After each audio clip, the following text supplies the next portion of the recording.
नमस्कार किसान साथियों, आपके अपने चैनल किसान साथी में आपका एक बार फिर से स्वागत है। मैं आपका साथी आज आपके लिए खेती की एक ऐसी महत्वपूर्ण जानकारी लेकर आया हूं जो आपकी धान की पैदावार को दोगुना करने में मदद करेगी। जी हां, आपने बिल्कुल सही सुना, दोगुना।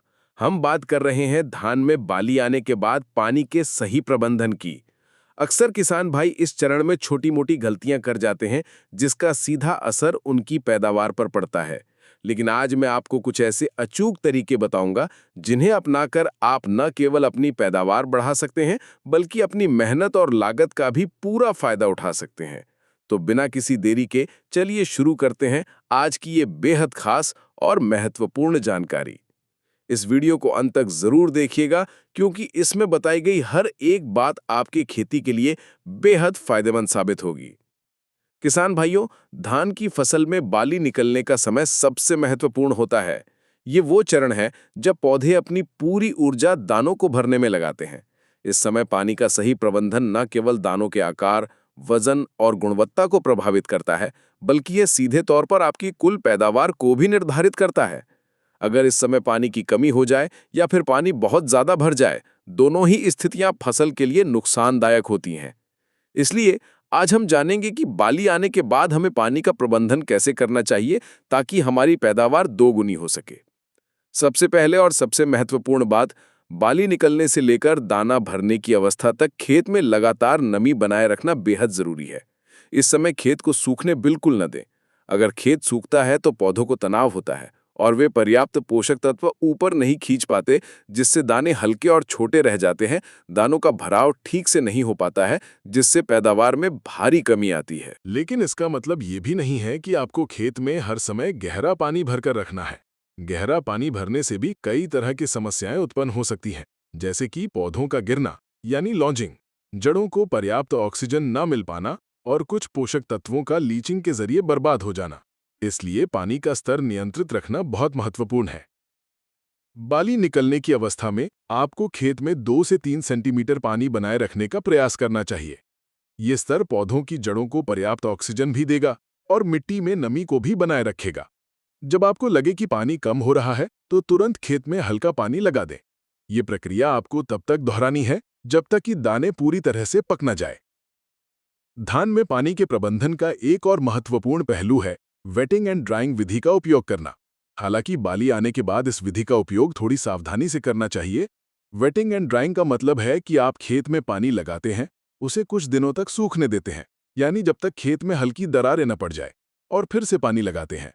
बाली आने से पहले ये विधि अच्छी होती है, क्योंकि ये जड़ों के विकास को बढ़ावा देती है और कुछ बीमारियों को नियंत्रित करती है।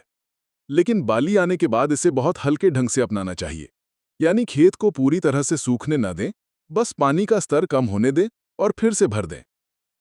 बारिश पर भी नजर रखना बहुत जरूरी है। यदि आपके क्षेत्र में बारिश हो रही है, तो आपको सिंचाई की आवश्यकता कम होगी। लेकिन अगर बारिश नहीं हो रही है और धूप तेज है, तो वाष्पीकरण यानी इवैपोरेशन तेजी से होगा और आपको अधिक बार पानी देना पड़ सकता है। मौसम के पूर्वानुमान पर ध्यान देना भी इस समय बहुत काम आता है। एक और बात, फसल के अंतिम चरण में यानी कटाई से लगभग 7 से 10 दिन पहले आपको खेत से पानी पूरी तरह से निकाल देना चाहिए। ये कई कारणों से महत्वपूर्ण है। सबसे पहले, ये दानों को समान रूप से पकने में मदद करता है। दूसरा, ये कटाई के समय खेत को सूखा रखने में मदद करता है, जिससे कटाई करना आसान हो जाता है और मिट्टी में फंसने का डर कम हो जाता है। तीसरा, ये दानों में नमी की मात्रा को कम करता है, जिससे भंडारण के दौरान नुकसान का खतरा कम हो जाता है। अगर कटाई के समय खेत में पानी भरा रहेगा, तो दानों में नमी ज्यादा रहेगी, जिससे सूखने में ज्यादा समय लगेगा और कीटों और फंगस का हमला होने का खतरा बढ़ जाएगा। कुछ किसान भाई सोचते हैं कि बाली आने के बाद खाद या उर्वरक देने का कोई फायदा नहीं होता, लेकिन ये गलत है। इस समय भी कुछ पोषक तत्वों की आवश्यकता होती है, खासकर पोटेशियम, के की। पोटेशियम दानों के भराव, गुणवत्ता और रोग प्रतिरोधक क्षमता को बढ़ाता है। यदि आपकी मिट्टी में पोटेशियम की कमी है, तो बाली आने के बाद आप हल्की मात्रा में पोटेशियम युक्त उर्वरक का छिड़काव कर सकते हैं। लेकिन ध्यान रखें, नाइट्रोजन का अत्यधिक उपयोग इस चरण में पौधों को गिरा सकता है, यानी लॉजिंग। बाली आने के बाद कीटों और बीमारियों पर भी कड़ी नजर रखना जरूरी है। इस समय पत्ती लपेटक, तना छेदक और गंधी बग जैसे कीट फसल को नुकसान पहुंचा सकते हैं। साथ ही कुछ फंगल बीमारियां जैसे झोंका, ब्लास्ट और शीत ब्लाइट भी फसल को प्रभावित कर सकती हैं। यदि आप किसी भी कीट या बीमारी के लक्षण देखते हैं, तो तुरंत कृषि विशेषज्ञ से सलाह लेकर उचित उपाय करें। स्वस्थ फसल ही अच्छी पैदावार देती है। पानी के प्रबंधन के साथ साथ आपको अपनी मिट्टी के प्रकार को भी समझना होगा।